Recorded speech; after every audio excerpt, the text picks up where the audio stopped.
Welcome to episode 1 of Fascinating, a Star Trek podcast. The Man Trap.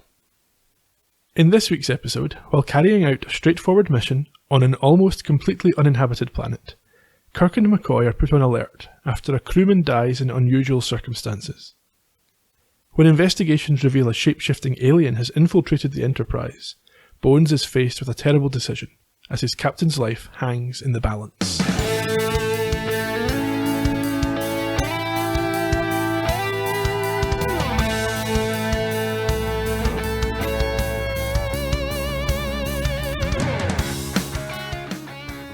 We're all aware of the need for salt on a hot and arid planet like this, Professor. It's a mystery.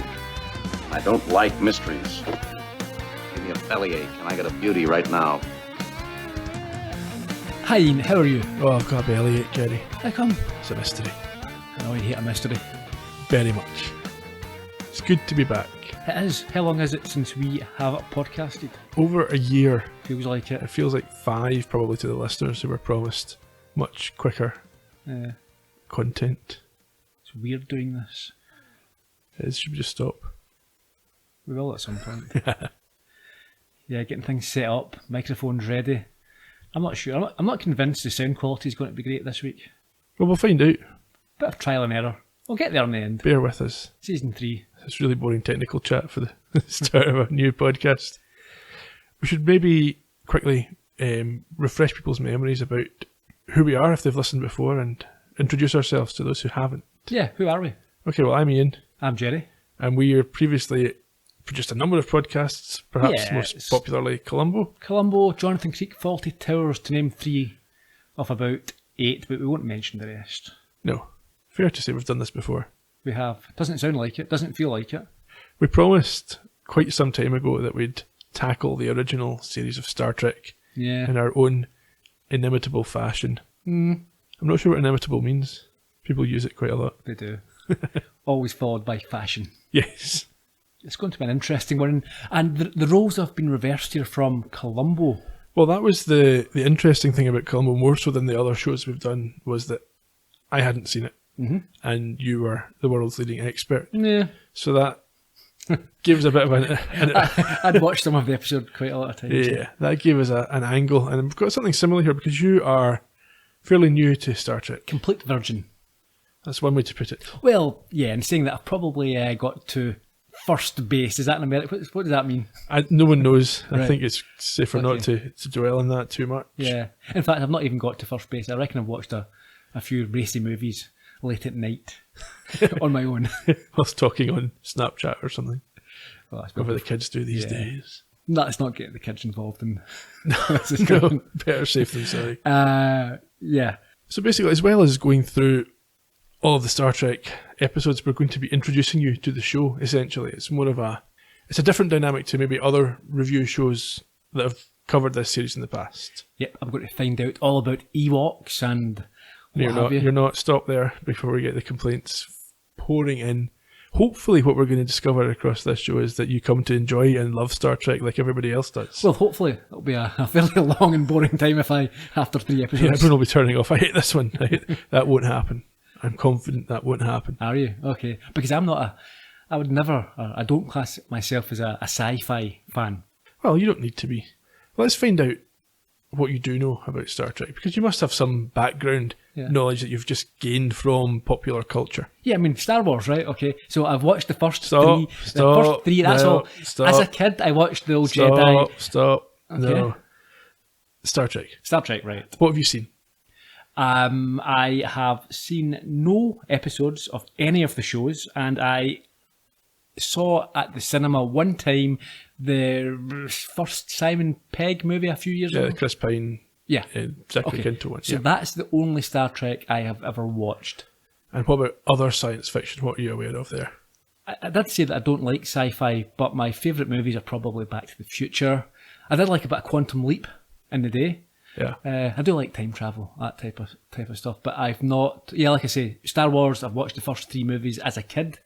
Haven't seen any of the other ones with Liam Neeson or whoever's in it. I don't know. So you're hoping for time travel and no Ewoks, basically. Yeah. We might be able to help you out okay. on that front. Are you aware of any characters from? Obviously, you've seen one movie that's got some of the same characters. Yeah, Star Trek is so iconic that it's near impossible for anyone of my age or anyone at all, to be honest, to not have become aware of a lot of the characters and some of the tropes, I suppose. So, okay, characters. You've got Captain Kirk. Yep. You've got Mr. Spock. You've got a guy, Bones and McCoy. I think you've said to me once before that they're the same person, but yes. Okay, right, because I thought they were two different people. No. I should say that most of my knowledge of Star Trek comes from Columbo and William Shatner himself. I've read a couple of his books, so up until now, one of his autobiographies, and I read the one about his relationship with Spock, the book that he cashed in his friend's death. That's controversial. Oh, is it? I don't know. It might be. Yeah. So I've read both of or listened to, in fact, I should say, both of those books. But I know more about Shatner from T.G. Hooker. I mean, it's worth mentioning, when we went through the Columbo podcast, we found numerous crossover appearances between that show and this one. Yeah. So, I mean, I've heard of, there's Chekhov.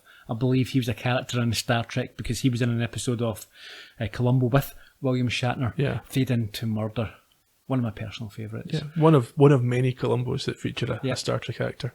What was the question? Characters? I was just referring. Yeah, well, we talked about characters that you might know. Mm-hmm. Do you know anything about these characters? So about their personalities or their traits? Well, I know that Spock is quite clinical, I suppose. Maybe not showing as much emotion as a human. I think he's not human. He's got those big ears. Half human. Okay. I know there was a female character, black female character, Uhuru, and I think there is something about the first interracial kiss on TV. Is that? I think that's one of the historical notes. Uhura.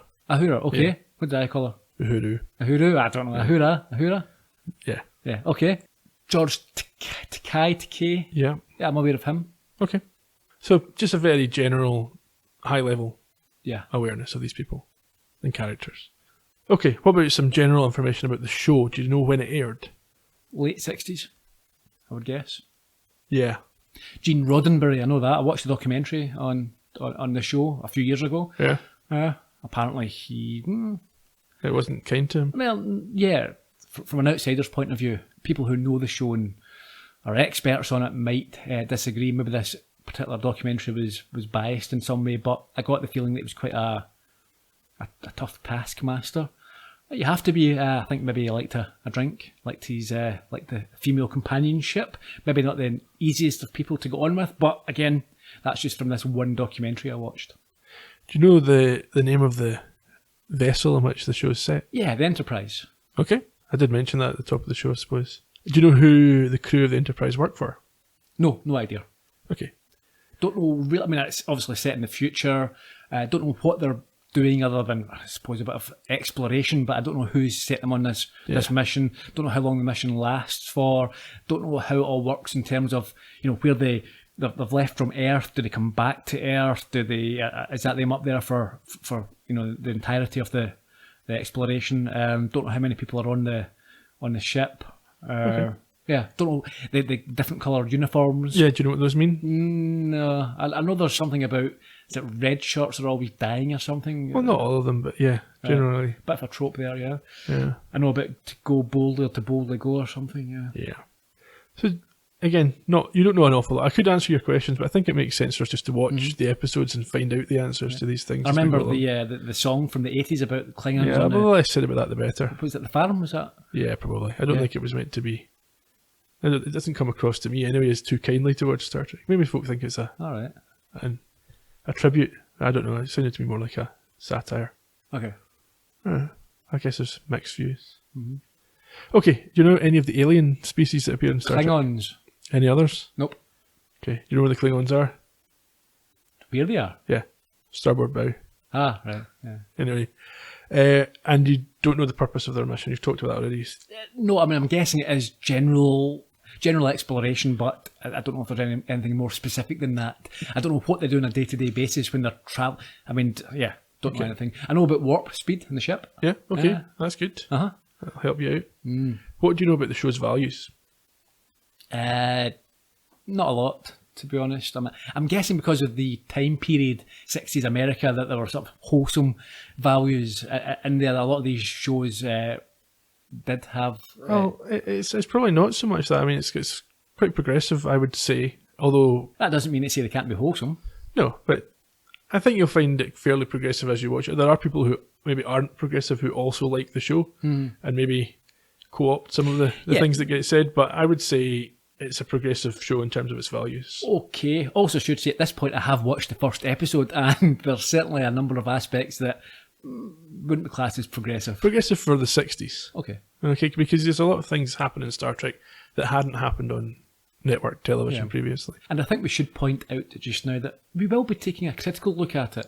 Yeah, we're not asking you, would you have liked this if you saw it in the 60s? We're asking you, do you like this now? Essentially, that's the central premise of our podcast, so that it doesn't make sense for us to say, yeah, that was fine at the time, but one of the complaints that we've had, one of the criticisms we've had in the past for our shows is that we take humour that was written in the 70s and criticise it from a 21st century point of view, but that is what we're going to do. That's the purpose of this show. There's no value at all in us just going over what's been said a million times before by other people.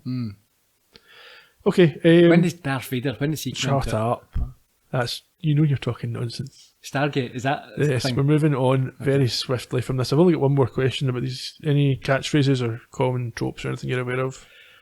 I know now that fascinating is one, but I didn't know before we came up with, or you came up with the name for this show. He's dead, Jim. Again, was that in that song? That's in the song. Yeah. So literally all you know is from this song. Yeah. Yeah. He's dead, Jim. And Beam Me Up, Scotty. Yeah, it's not in it. Is it not? No. Or is that one of these things that... Yeah. Oh, okay, all right. Any other catchphrases or things? No. I mean, there may well be ones that I hear You spot as you go along, and I realise where it's from, but yeah. Yeah, I think people have got a fairly clear view of where you're starting from on this journey. Well, yeah, I think it's just I'm aware of the cultural impact it's had because it's so popular, but You've got no plot knowledge at all and just very high level knowledge of the characters. Yeah. And the themes. Yeah. Okay, well, we can take it from there. I should tell people who are interested in this sort of thing that we are working from the Netflix versions of the show, and we're going in air date order, which is pretty much as they appear on Netflix. We're skipping The Cage for now, and we'll perhaps come back to it in the future as demand insists. But we'll go from there. We'll start with The Man Trap, as you know, and we'll carry on in that general direction. Before we get to that, in case people click off early, do you want to give out any social accounts that people can get in touch with us on?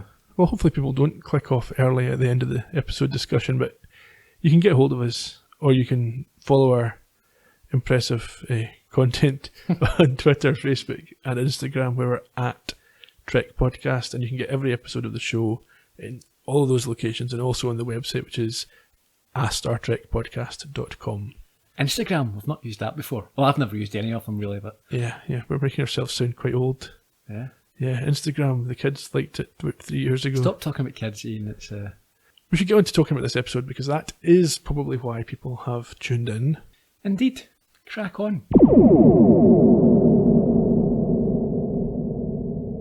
So we open up with a nice shiny exterior, which was not the original shot, I don't believe. I think that's a remastered version. Yeah, I was going to say, I think I should have mentioned earlier there that one of the perhaps tropes or one of the things that people mention is the not massively high production values. So when I saw this initial effect of the ship going round the planets, I thought that's actually not too bad, but that's not original. Yeah, my understanding is that's been added at a later date. I think a lot of the effects were redone completely when the Blu-ray versions of the episodes were produced, and I think that is what Netflix are carrying. People might correct me on that, but that's my understanding.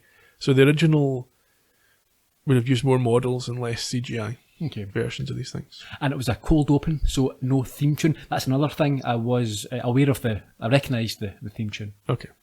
The Alexander Courage theme tune. Very brave man. It's actually a different version of it that they use in a few of these early episodes than the final version. You'll notice that as we go along. Okay. So yeah, we've got the impressive effect of the ship. We're given the planet and the year. Yeah, so it's planet M113. It's distinguished from Earth. You know, it's not Earth orbit because it's a red, sort of Mars-like planet. Now, is this something that fans get to know as M113. I don't think we come back to M113, but there are planets that are visited more than once. Yeah, so would someone know what M115 is, for example? Is that Not all of the planets. Anything that gets mentioned, there'll be people who know it, and certainly there'll be an Entry in Memory Alpha website, which is a phenomenal resource for people. Okay. We have the captain's log. What's the star date? Oh. You can't call yourself a Trekkie, a Trekor? I don't think the star dates are that important, to be honest. I think there, especially in the original series, there's a little bit of inconsistency in star dates. 1513.1. Is it? Yeah. So it's like the 15th of I took January. a note. I thought it was important. You're telling me it's not? Okay, fine. From now on, I'll not bother. I wouldn't worry about the star dates too much. Just assume that it's chronological. We have a voiceover from Kirk. Yeah, he's explaining. So we've got a visual of Spock on the bridge of the Enterprise, and we've got Kirk, who's not in shot, explaining that Spock's on the ship while he, Kirk, and McCoy are heading to the surface for what would be a routine mission if it weren't for McCoy's ex-girlfriend being on the planet. Yeah. Now, during that voiceover, it was noted that Spock was in temporary charge whilst Kirk's off the ship. Yeah. Is that the ranking is Spock second in command? I think we can assume that. I don't think he doesn't just pick a random person each time. It's Spock's essentially the first officer. There's not someone who's just the first officer, but that's Spock's role. Okay, so tell me about this planet. Okay, so M113.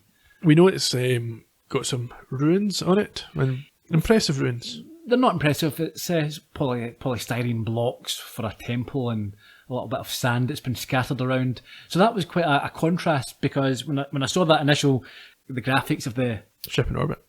Yeah, I was impressed. And I thought, oh, this isn't what I expected. This is not what I'd came to believe was the production values. Then I saw the planet and I thought, yeah, this is more like it. Some cardboard boxes and you can imagine it's on a very tiny soundstage.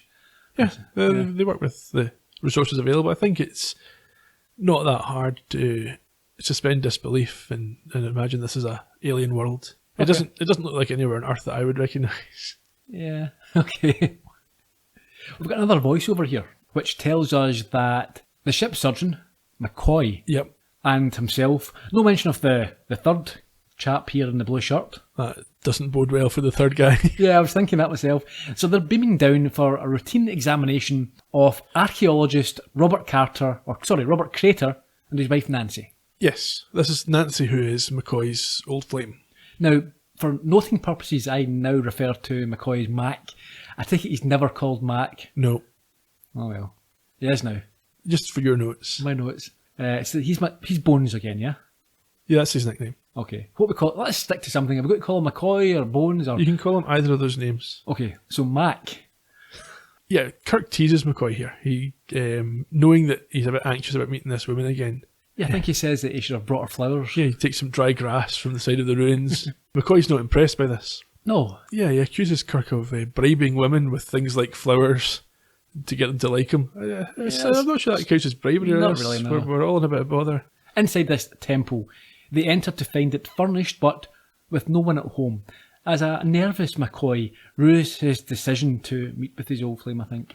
Yeah, he notes it's been 10 years since they walked out of one another's lives, at which point she returns. Yeah, does she return before the third guy, I think, what's his name? Darnell. Yeah, he looks out of an opening and seems to act slightly odd before we hear some high-pitched singing as Nancy, the wife. Yeah, I think what we can interpret there is that he's seen her approaching. Okay. Because he explains a wee bit later that he recognises her. Right. Or he thinks he recognises her, which doesn't make sense to him. McCoy claims when he sees Nancy that she hasn't aged a day. Now that could just be something that is something that people say to old friends. Yeah, so there's nothing immediately of concern when McCoy says that. But when we see her from Kirk's perspective, it is clear that she is much older than how she appears to McCoy. That's right. She's got grey in her hair, I think. So she's meant to be 25 to McCoy, so she's now 35, and obviously past it. Is that the difference? 10 years? Well, Kirk says later she's certainly not 25, and McCoy last saw her 10 years ago. Yes. Yeah. So we don't know, are we seeing her through McCoy's rose-tinted spectacles at this point? But then, from Darnell's point of view, it's a completely different woman altogether. Yeah, I should say at this point that I did find there's a little bit of inconsistency or things that weren't quite Well, yeah, the alien doesn't use this power again to appear as different people to different folk. No. From this point, apart from this one scene, it's always one person. But it could just be it doesn't feel the need. Spoiler there, Alien. We haven't got to that point yet. People know. Are you sure? Well, you know. But maybe there's people listening because they're like me, have never watched the show and are... I'll go and watch it. Come back. Anyway, things get stranger when Nancy is introduced to crewman Darnell. Yeah. And we see that to him, she, as you mentioned, appears to be a younger blonde that he used to know. Yeah, and he doesn't really hold his discipline here. He remarks that she looks just like a woman he left on a pleasure planet. Yeah, and he's told to mind his manners by McCoy, as we see Kirk smiling. Yeah, well, from the reaction, he could as well have said space brothel or something. You know, it's like he's accusing her of something hideous from the look on McCoy's face. Kirk, I think, advises him to step outside, which he does. We then discover that McCoy's first name is what? Leonard.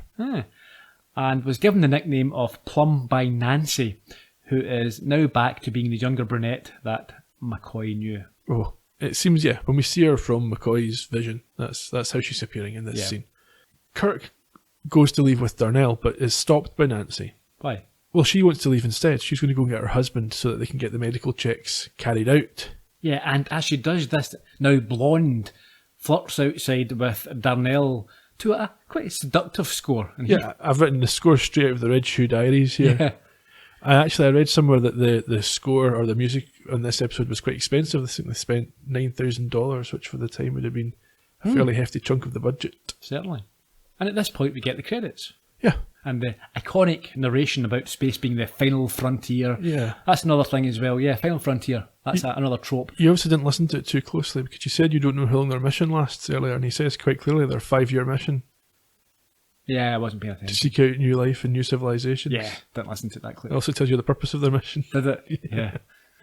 Anyway, yeah, we get another exterior of the Enterprise before we get Kirk updating his captain's log. With this one's a little bit incongruous. He talks about knowing that she appeared as 3 different people. So from my watching, this log must actually chronologically be the last one.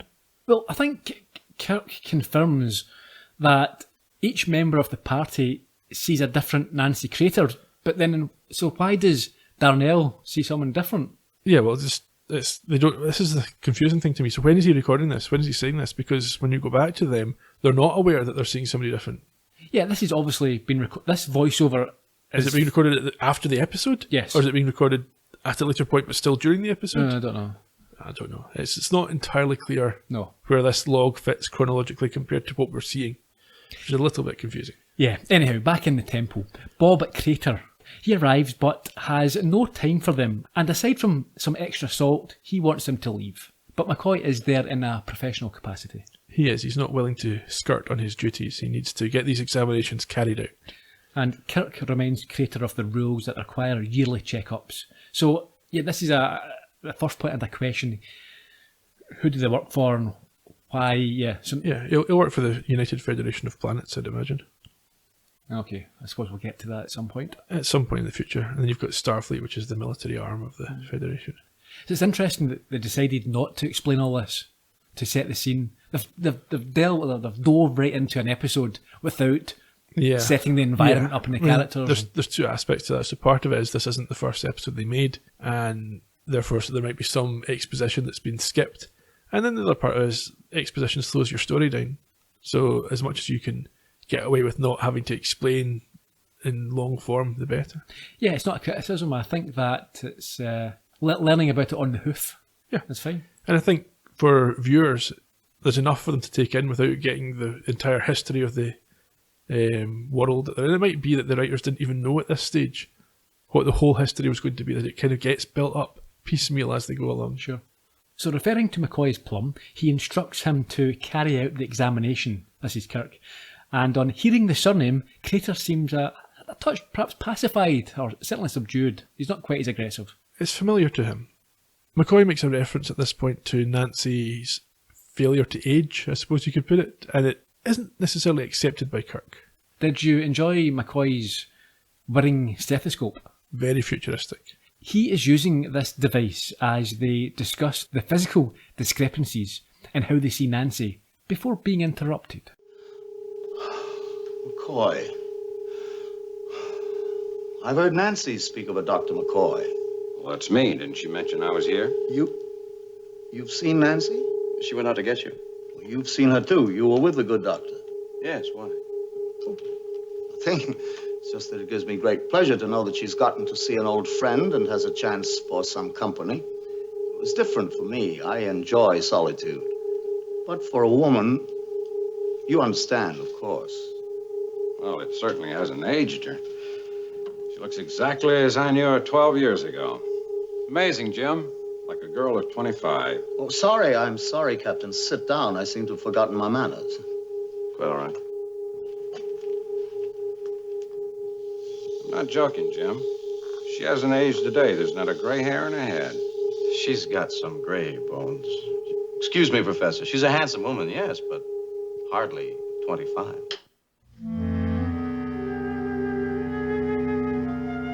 You've seen my wife with the eyes of your past attachment, Doctor. I'm sure when you see her again, she'll be of a believable age.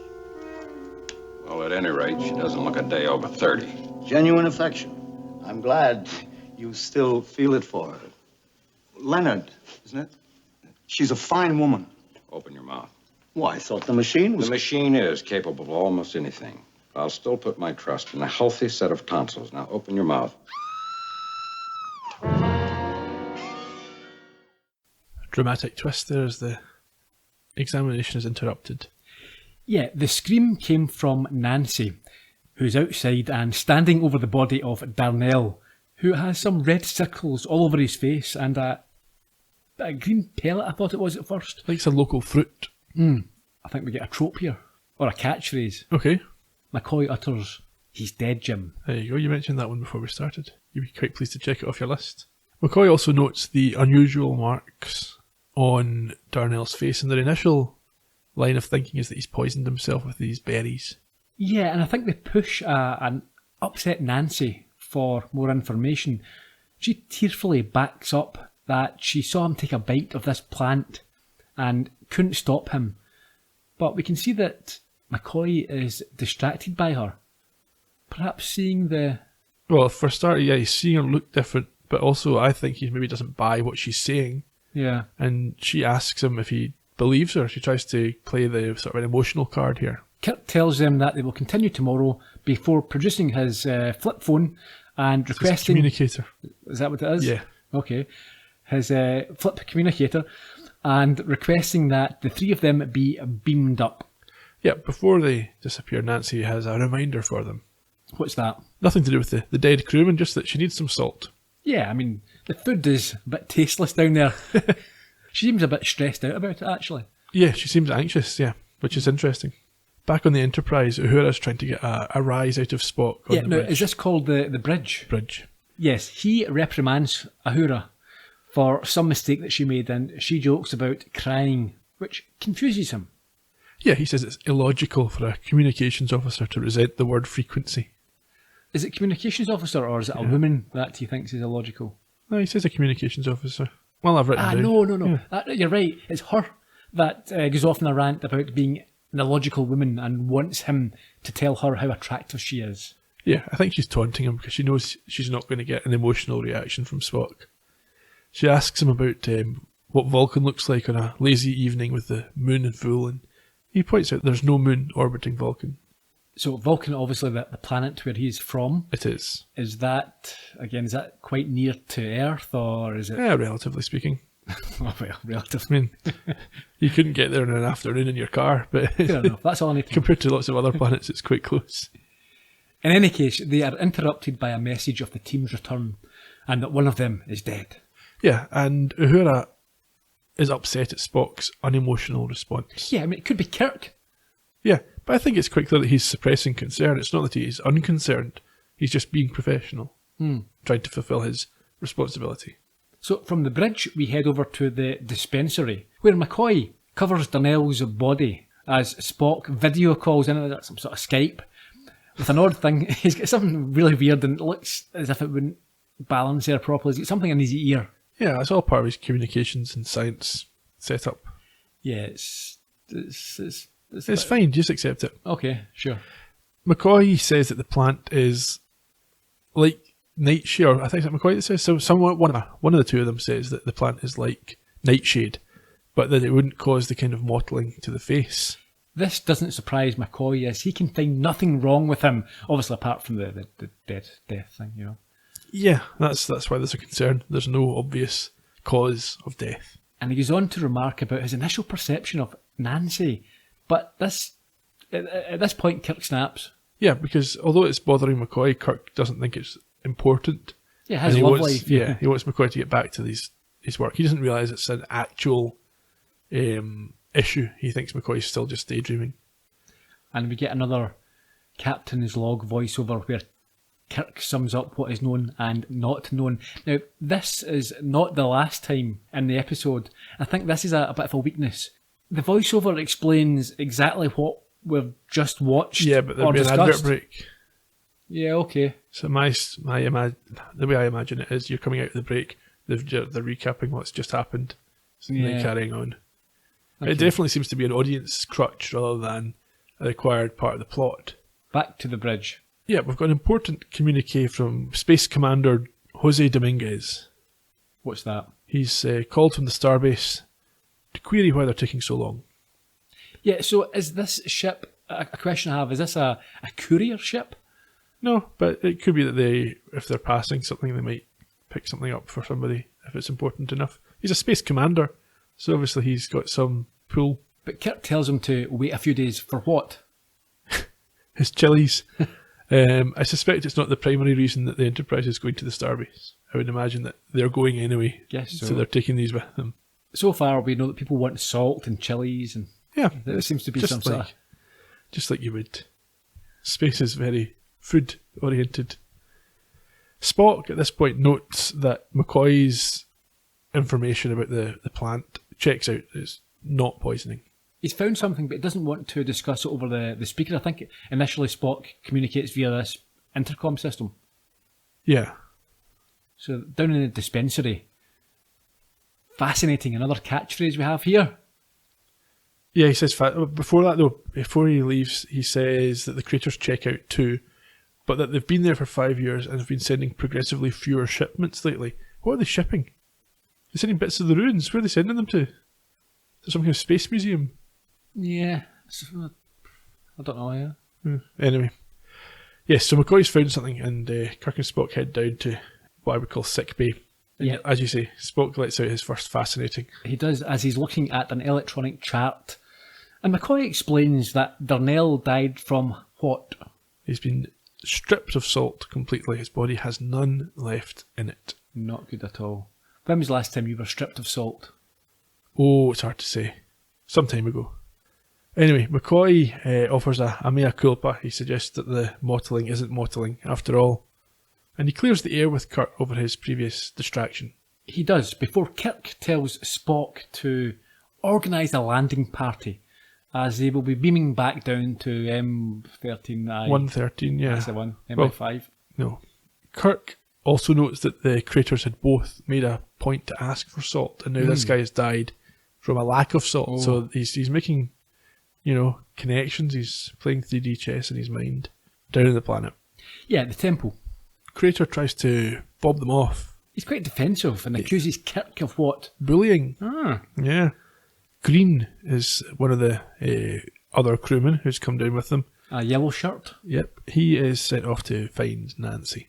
So maybe it's not worth discussing just now. Maybe it's not the time and the place, but these different shirts, I take it signifies different roles within the... Yeah, so generally yellow is sort of command and red is engineering and blue is science. And then I'm not entirely certain what they do with security. Sometimes they seem to be red and sometimes they seem to be yellow to me. There's folk in pyjamas later on in this episode. That's different. I think they're probably non-officers. Okay. I'm only guessing. Right. I suspect they're maybe just civilian crew. Yeah. In any case. Yeah. Kirk makes it clear to Crater his concern that whatever killed the crewman could also threaten both the professor and his wife. And a sample of this plant that they initially suspected might be responsible for the deaths is sent up to Spock for analysis before it is explained that they know about the salt depletion. Yeah, I think we heard about this conversation at the top of the show. Kirk complains about it being a mystery. Yes. Anyway, yes, Crater, yeah, he gives them some proof that they're needing the salt. He shows the salt supplies that they had. 25 pounds has reduced to a few pellets. However, Kirk proclaims that one of the missions of the Enterprise is to protect human life in places like this, and insists that the Craters come back on board the ship until they can get to the bottom of things.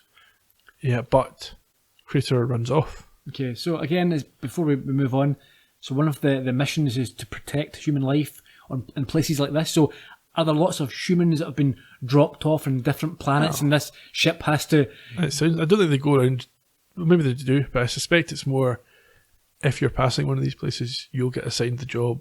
It's not a mission then, is it? Doing the medical checks. But Okay. their main mission for the Enterprise is exploration. Okay, so what happens next? Well, like I say, Professor Crater nicks off, and when he finds a dead crewman outside, he shouts on Nancy. He spots her. She's with another dead crewman, and he then shouts something strange to her. What does he shout?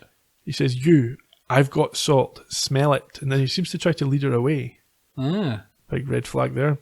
Anyhow, Kirk and McCoy come out, and they find the dead crewman. I think his name might have been Sturgeon, yes, a descendant of our First Minister. probably. And they shout on Green, the other officer. And as they shout his name, we see Nancy transform into Green. Yes. That's quite a good special effect there. It was okay. Yeah, not bad. And she now goes over to meet with them and claim not to know where Nancy is. Yes, says they've been looking for her, but no success. And even though McCoy is apparently thinking with his glands, Kirk insists that the three of them beam up. Yep, Kirk being the one opposed to glandular thinking, I guess, for once. Well, you don't know that that's going to be a thing, but we'll see what happens. Okay. We're now in the transport room, so I take it that's where they beam to and from. Yeah. Okay. He radios Spock and instructs him to prepare the surface search technology to search for the craters who have been obviously left down on this planet, and tells the transporter operator that Sturgeon's body is still there. So is she going to remotely beam him up? Or? Yeah. Normally, I think they would normally lock onto life signs, so they need to know that there's a dead body to be beamed up before they can attend to it. I thought maybe they didn't want to ride up with a dead body. Corpse in tow. But they must have done it earlier with Darnell. Yeah. Anyhow, Nancy Green, or whatever you want to call her, sneaks out the room almost kind of slowly with trepidation. Yeah, and we're in the corridor now, and I thought there was some nice handheld camera work. I wasn't expecting that. It seems a bit more modern, I suppose, as we follow Kirk going to the bridge, before we cut back to the furtive Nancy, who is herself walking through the corridors and bumps into... Yeoman Rand. Yes, the waitress. No, she's a yeoman. Uh-huh. They don't have waitresses in the 23rd century. It appears to be the do in this episode. There's a couple of times where Kirk is eating some fruit from a platter which is being hand-delivered by a female in a female in a miniskirt. It just so happens that a female got that job at Twice. interview. Yes. Yeah. Okay. Bound to be some male yeomans somewhere. Is there? I would expect so. Would you? Yeah, even if you don't see them. Ah. Yeah. I thought they were just having blondes in short skirts handing out food. No. Weird food as well. It's like fruit, but it was... Future food. Yeah, it looked very odd. Who knows what they've done with that. Anyhow, Nancy is intrigued because we see Rand using a salt shaker to put a very 20th century looking salt shaker. And I've got a story about that I'll share with you later. And then they wait for... Okay, so two things about this. It's a turbo lift. Yep. First thing is... They don't call them lifts, yeah. Yeah, lift is a British term. It's always elevator in the States, so that's interesting. Oh, they obviously just like the way it fit. Turbo elevator maybe was too long. Yeah, but if it wasn't a word that was known, why would they wouldn't use it? Well, its purpose is clear. I don't think they need to worry about that. I think turbo lift is descriptive enough. But then I use the term lift, so maybe I don't know. Mm-hmm. Anyway, at the sight of this salt, he, Nancy, the thing, gets... Oh, it's green now. Yeah. Gets agitated and is playfully slapped on the wrist when grabbing for the salt cellar. Yeah, I'm not sure that Yeoman Rand entirely understands what's happened here, but she's aware that Green's just back from the planet and is maybe a bit more sympathetic than she otherwise would be. She pops into the lift, and at the last second, Green jumps in after her. Now, not knowing what was going to happen next, I thought maybe he was going to murder the whole lot of them. Yeah. The lifter would open it by a bloodbath. Yeah. Or a suckered face bath. Yeah, but no. No. Back to the bridge. Yes, Spock reports that there's only one person on the planet. Yes, so I think Kirk tells him to expand the search radius. Yeah. Back in the corridor. Yeah, we get Rand telling Nancy or Green to go chase an asteroid, which I thought was quite a nice line. Yeah, she's a bit creeped out by him following her around. Yeah, but then you get a whole bunch of other crewmen trying to flirt with her. Yeah, well, they're creeping on her, just Yeah. like watching her walk away. And I wonder if that might be why she Bit doesn't perfect. find... Yeah, that might be why she doesn't find Green's behaviour to be too unusual. If she's used to getting this off a lot of the Yeah, folk in the crew. you said earlier it's quite a progressive show, but we've just got, again, women in short skirts feeding the men as they ogle her. Yeah, but they can be non-progressive characters in a progressive show. Okay. Anyhow, she enters the botany lab, where she brings this meal to Sulu.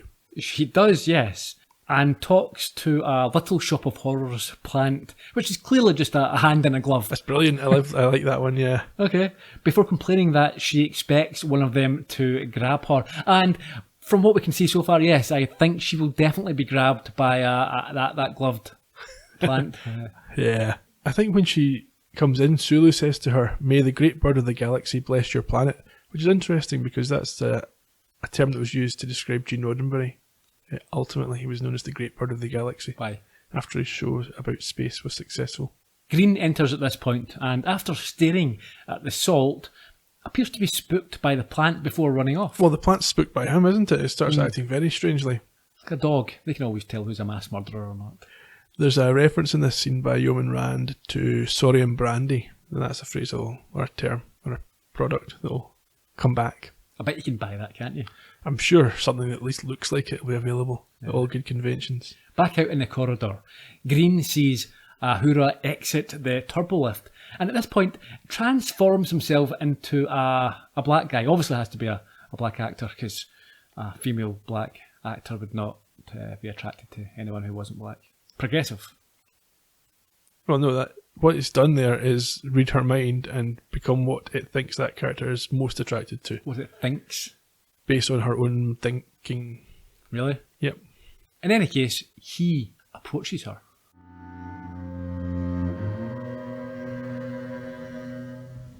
Crewman, do I know you? In a way, ma'am. You were just thinking of someone like me. I'm guessing, of course, but you do look a little lonely. I see. So naturally, when I'm lonely, I think of you. Nina Kudania. Mamalki Musari. Una kefiri hur.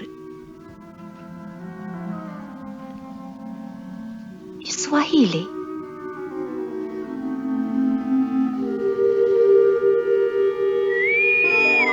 Lieutenant Uhura to the bridge.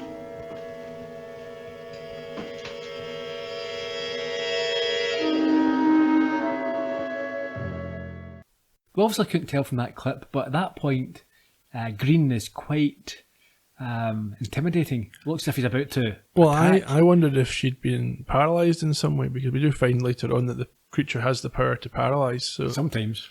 yeah, when required. So it's possible that was in effect there. But when the call comes in from the bridge for Uhura, she is certainly able to escape looking quite troubled. You would be, yeah. And we head over to McCoy's quarters. I believe this is his bedroom. Yeah. He is quite restless and he Skypes with Kirk and confirms So that Skyping, he just communicating. That's how they communicates. communicate. Yeah, but there's a difference between a telephone and a video They call never use a telephone. or a speaker system. Yeah. Sometimes it's audio, sometimes it's video. Okay, so he Skypes with Kirk and confirms that he can't sleep. I don't know why. It's like, oh, Kirk, I can't sleep. Okay, too bad. Well, I think Kirk asks if he's having trouble sleeping. Does he? Yeah, okay. Yeah. And suggests that he tries the red pills that Oh, yeah. McCoy had previously given to Kirk. Yeah. I wonder if they're meant to look futuristic. They look to me like the kind of ibuprofen liquid tabs that you get nowadays. But I don't know if you had red pills back in the 60s or not. Uppers and downers, reds and blues. McCoy ponders this advice, but decides against, I think. We don't see him taking those pills. No, yet. we don't. And outside, Nancy spots a guy in a spacesuit, It just follows him. and it appears that he is the next victim. It's looking that way. Over to the bridge. What happens? Well, at this point, Spock confirms once again that there's only one person being detected on the planet. Within 100 miles. Oh, yeah, so it's not on the whole planet, but within the radius of the ruins. And Kirk decides to take a team down, but he wants the Enterprise to stay in close contact so they can evacuate quickly if required. Because obviously there's a concern that something's happened to Nancy. Yeah. At this point, we see Nancy outside McCoy's quarters in the corridor, and she finds his room and transforms into the older version of herself. So why not the younger version? I think now that you've seen the older version, it makes sense to be consistent, otherwise it would throw a red flag. Okay. And she gets invited in by him, Yeah. where she seduces him and agrees that he should take the red pills as suggested by Kirk. Yeah. We haven't learned this yet, but we do find that the creature, as well as needing salt, also needs affection. So she's maybe drawn to the strength of McCoy's feelings for Nancy. Back out in the corridor, the latest victim is discovered by Sulu, isn't it? Sulu and Rand find the victim and alert the bridge. And it's time for another voiceover. Yeah, where Kirk suggests that the crewmen were killed by a strange life form, which is a bit of a leap. Yeah, from his point of view. Yeah. But hey, they're guiding us along through the story. And we see Nancy now. She sits over the doped up McCoy, who is mumbling about the deaths. And a medical alert is sounded. But with the aid of the drugs, she easily manages to get him to stay put. So I think it's normally his job to get up and see what's happening. At one point it looked to me like she was inches away from tasting his salty sweat. Yeah, I from can his see fevered brow. You would definitely do that if you were... If you were a salt monster. Yeah. Salt vampire, I think we can call it. So tell me, is McCoy the only medical officer here? He's the chief medical officer. So we see more? Not in this episode, but you may well see other medical people. We get another exterior shot as Captain produces one more log. Tell us about this log. Kirk is of the view that able-bodied crewmen should not be killed so easily, and he wonders how the creature is able to overwhelm them. He thinks Professor Crater has the answer, but he doesn't explain why he thinks that. I'm sure we'll find out, because we are now back down on this planet MI16. No, it's not 007. Stop it. Okay. Crater lurking in the ruins here and shouts at Kirk to leave because he's not wanted. Yeah, I think he informs them that he's armed and they have to go away, and that his wife is of no concern to them. He's a very furtive-looking creature at this point. And Kirk points out that she seems to be of no concern to him also. Sulu, though, comes on the communicator to advise that an officer called Barnhart is dead. That was the one in the spacesuit. Before Spock finds something... Green. Something green? Well, he finds Green, who they thought was on the ship. Yes, they thought they'd beamed them up earlier. Yeah, alive. So Kirk uses his flip phone again. Communicator. Yeah, to tell Sulu about the intruder. And he raises and to raise an alert. Yeah, and Sulu does so. We see a shot in the corridors as he raises the intruder alert and gives a order, General Quarters 3. And at this point they come under fire, Kirk and Spock that is. Yeah, from Crater. Who claims that he will kill for them to be left alone. Yeah, Kirk and Spock have a strategic discussion. Yeah. So again, this is another trope. So setting a phaser to stun. Yep. And not as Treen the Fat once said, set your phaser to Malky. only funny to Scottish listeners.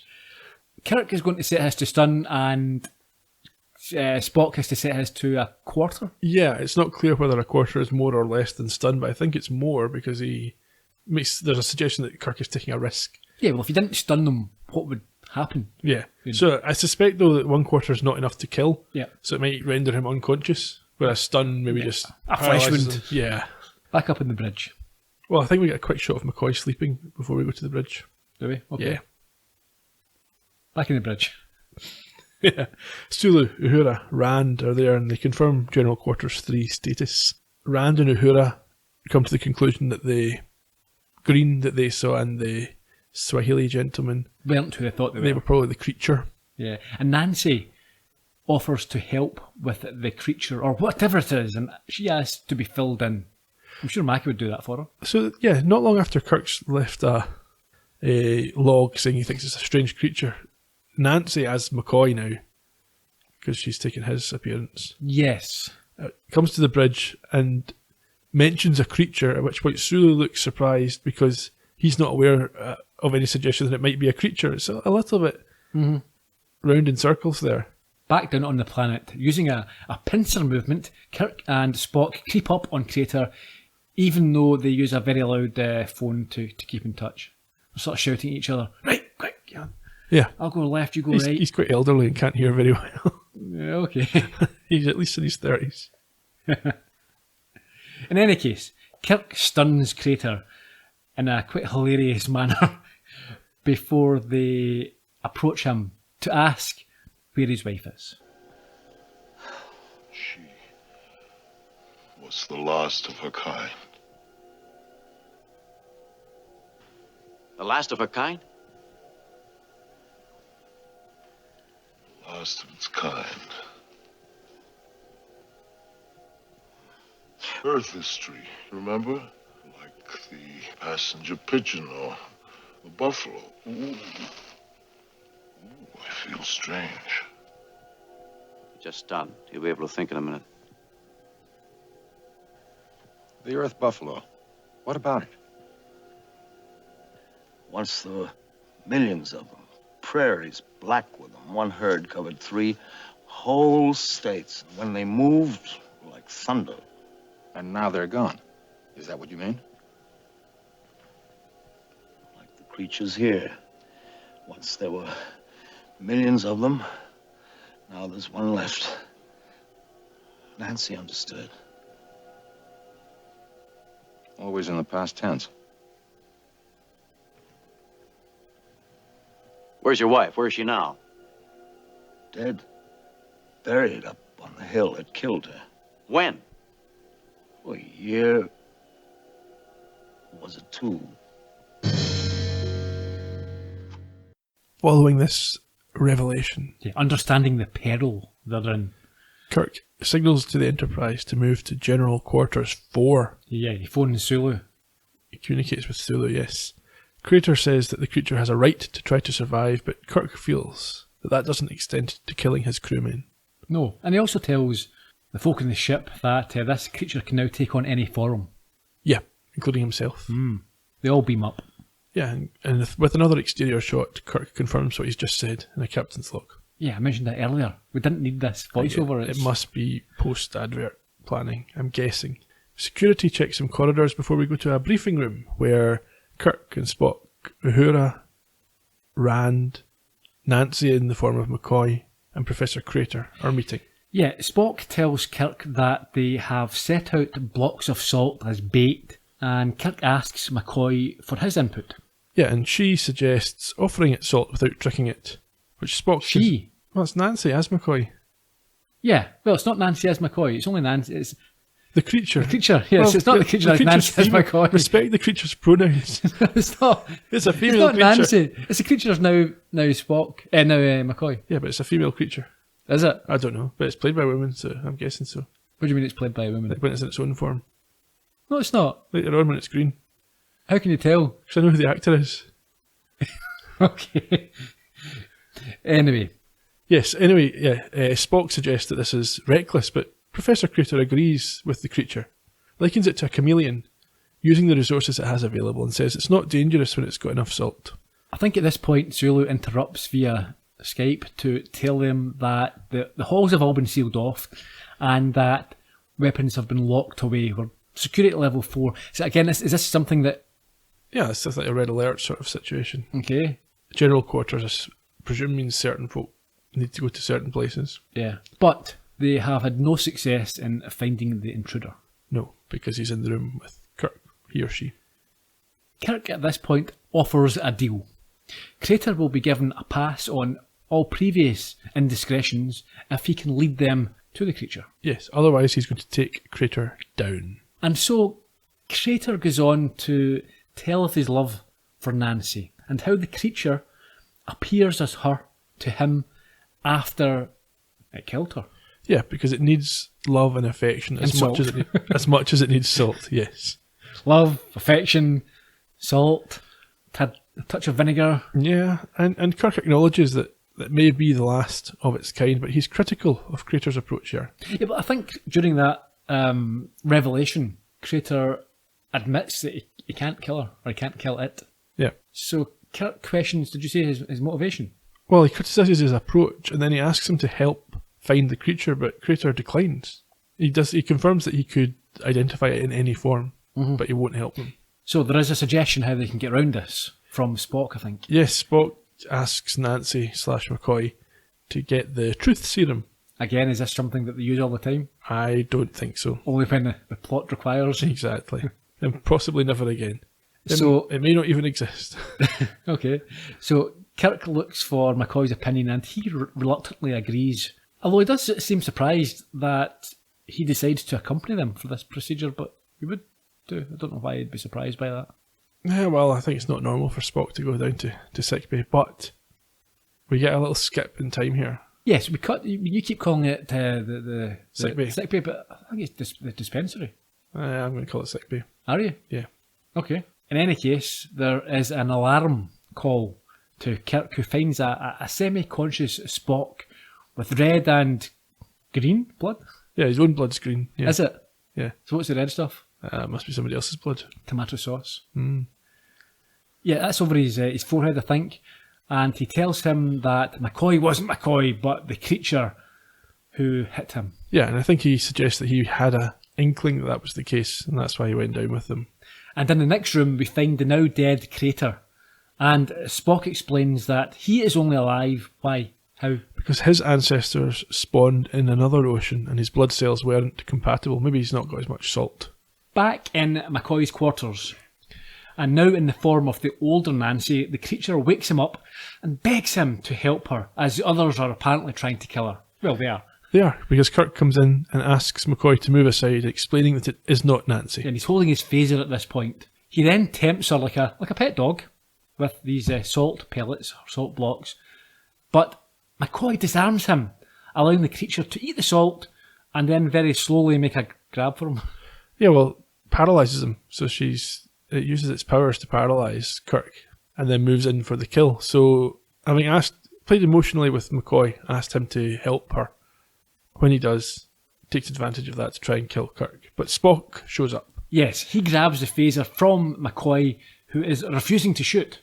No, he doesn't grab the phaser, he asks McCoy to shoot. Before physically putting himself in between Kirk and Nancy and starts punching her with a double-fisted punch. Yeah, you're right. Yeah. And this should show McCoy, look, it's not Nancy. He says, could she take this? Yeah, I thought that was like, it was just something out of Naked Gun, a Frank Drebin. I was laughing as I watched that. I enjoyed that part, actually. But then McCoy keeps asking him to stop. He's not convinced until Nancy backhands Spock right across the room. Yeah. This seems to do the trick, as McCoy now realises or sees the creature for what it is. I think for a split second he sees it in its true form, which must be to do with his doubt. And like, I don't know why, because I presume the creature doesn't choose to take its real form. Yeah, it's a green suckered monster. With a net on its side. Yeah. Yeah. Anyway, Kirk screams as the creature starts to remove the salt from his body, but ultimately McCoy does the right thing and shoots it. Yeah. It tries one last time to fool him, I think. Yeah, but it goes back into Nancy's form and approaches McCoy, who says, "Lord, forgive me." Yeah, he's now got a bit of bloodlust and likes the killing. Shoots her again, and now dead, the salt vampire reverts to its true form for good. And we're back in the bridge. I think this is where we end, is that right? Yep, Kirk's a bit distracted. Why? He's thinking about buffalo. And probably chilies. Well, no, I think it's more the fact that he's been responsible for making a species extinct. Yeah, but they deserved it. He orders Warp 1, and they leave. The planet's shown, receding in the view screen behind them. Yeah, off for another adventure. I think Warp 1 is sort of just standard. Yeah. How high does the warp go? Warp Depends factor? what show you're on. I think in this one we might get to 5.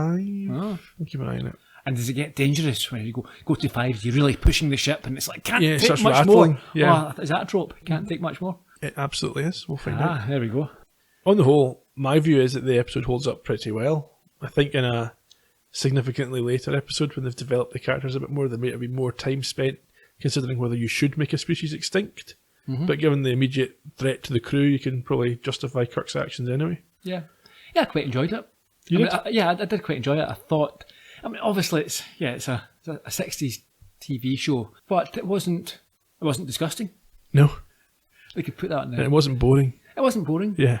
It was inconsistent. There's things that were a bit unclear and, just things that didn't make a lot of sense, a bit of inconsistency. Nothing you couldn't forgive. Nothing I couldn't forgive. I mean, I'm assuming, I'm accepting, I'm understanding that it's one of the earlier episodes and things are still being worked out. So Yeah. you need to give everyone a bit of slack for that. This particular podcast episode is a bit of a shocker, but we'll get there, don't worry. Yeah, absolutely. Please bear with us. Every week or every episode, is there a sort of moral to the story?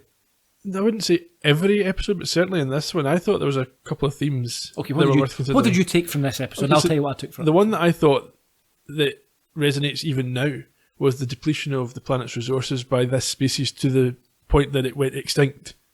Essentially, it used up all the salt, and that obviously led to its race dying out. Mm-hmm. And I think that's quite similar to what we're doing today with our planet's resources and its climate. Very good. For me, the message was that women over the age of 30 are a bit ugly and past it. Only the young women are desirable. That's what I took from this one. And useful for bringing drinks. And useful for bringing drinks. I'm not sure that was meant to be the message of the episode. Really? Oh, okay. Oh, we'll see if that's repeated in future shows. Okay. Professor Crater's quite interesting. His Tell me about motivations. Well, the character, you mean? Yeah. So was he motivated by grief? Was he trying to hang on to Nancy through the creature, or did he just want to stay alive, or did he just want to work, and this was the least resistance? No, I think, through love and grief and missing his wife. I think it was genuine and it came from an honest place. Perhaps that he'd go over the fact, grief and then loneliness, perhaps. Yeah. And became not institutionalised, but had adapted to living in that environment on his own and didn't want to be, resigned himself to that sort of lifestyle and became comfortable. Yeah. Now, I think this might be partly due to the fact it wasn't the first episode filmed or intended ever to be the first one, but there's probably some issues for new viewers. You can probably fill me in better on this, but I thought there might be a bit of an issue. They didn't really introduce people very well. You didn't get any background on anybody. You're told things about Spock, but you don't really get the full story. Well, we sort of touched on that earlier. I think they're deliberately not. You'll pick this up as you go along, and I think that's fine. And this is another point. Now, they do this in Next Generation and Deep Space Nine, which are spin-off series later on, and I always have a slight concern with it, is they take characters and have them play against type or against their character in early episodes before they've established that character. So they did it with McCoy in this episode. You've got McCoy and then you've got McCoy as Nancy. Did you feel there was enough of a distinction between McCoy as McCoy and McCoy as the creature pretending to be McCoy? No.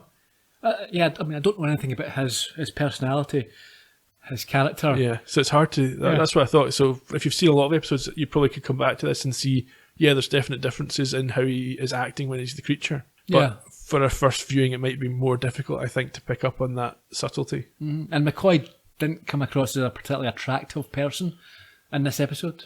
There weren't... Yeah, he didn't have any particular redeeming feat.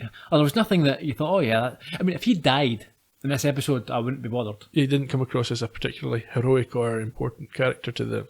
The opposite, in fact. Yeah, he could easily have been crew member of the week that happened to have this connection. Yeah. But again, that's something that they'll build out that character. I think you'll come to enjoy him a bit more. No doubt. Okay, some information about this episode.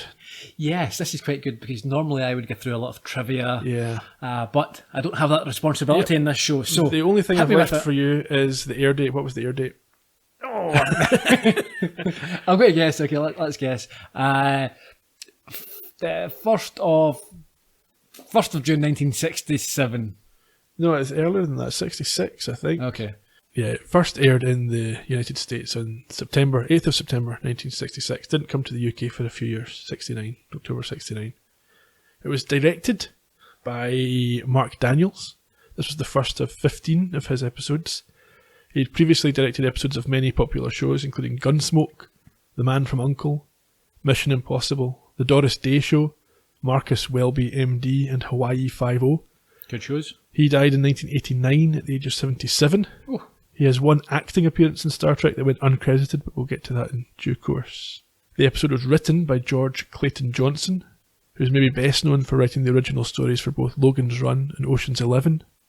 He also wrote a number of well-regarded stories for the original series of The Twilight Zone. It'll be interesting to discover if there were a lot of recurring directors and writers, etc., like there was in Columbo and other shows. Yeah, definitely will. Johnson only wrote this one Star Trek episode. This was his only credit, and he died on Christmas Day 2015 at the age of 86. Yeah, he had a fairly long life. Mid-Turkey. Sandra Lee Gimple, best known for stunt work, but she appeared uncredited in this episode as the Salt Vampire in its own true form. She's also appeared in acting roles. She's got a lot of stunt roles, but she's appeared in acting roles in shows like 6 Feet Under and Brooklyn Nine-Nine. Still active? Yeah, they're recent shows, aren't they? Yeah. Alfred Ryder, Professor Carter. Crater. You've got me onto Carter. John Crater from Mars. He also appeared in Voyage to the Bottom of the Sea, One Step Beyond, Land of the Giants, and The Man from U.N.C.L.E., as well as in True Grit in 1969. He was in a Madness video. He died in 1995 at the age of 79, and I think during filming of this episode he had a severe arm injury that he was having to cover. Okay, sorry, what? He died when? 1995 at the age of 79. Okay, yeah. He looked older than that. So maybe early 40s in this? Yeah. The two of them didn't look as young as they were. No, yeah, I'd have guessed that he was about, mid-60s during the episode. Anyway. Jean Ball, who appeared as Nancy, both older and younger, in this episode.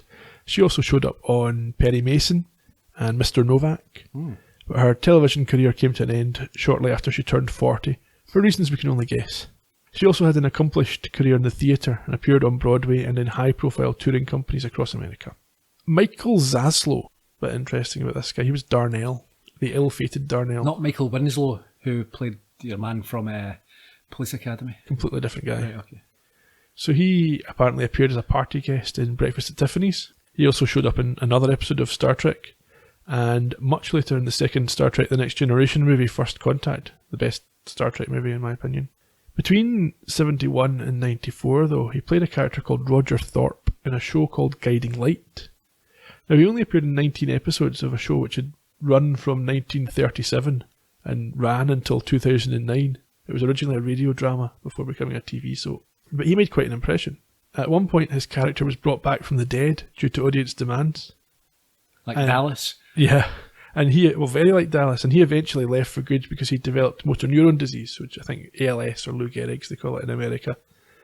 And although he died in 1998 at the age of just 56, his character was not killed off until 2005, despite not having appeared on screen in all those years. Quite right.